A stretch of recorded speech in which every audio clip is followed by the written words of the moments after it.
Hello, my name is Natalie Tetrick. It is October 1st, 2020, and we are going to go through the dissection of the kidney. We're going to identify certain structures here. It's going to be a little bit difficult to see.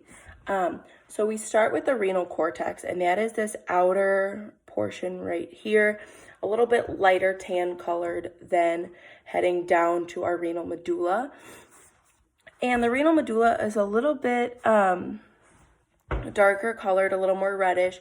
And then we see the renal pyramids, and those are separated by the renal columns. And then we have the renal sinus and then the ileum, where the arteries come into the kidney. And then we go down into our minor, then our major calyces. And then we have our renal pelvis. And that leads us to the superior portion of the ureter.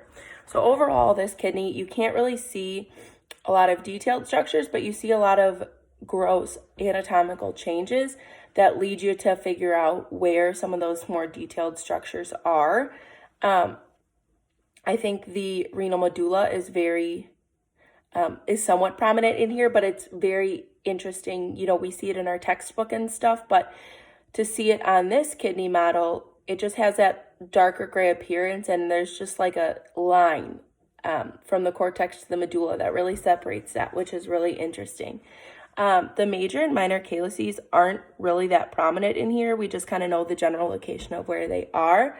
But that makes it easier to see the opening of the ureter if you know where the major and minor calyces are.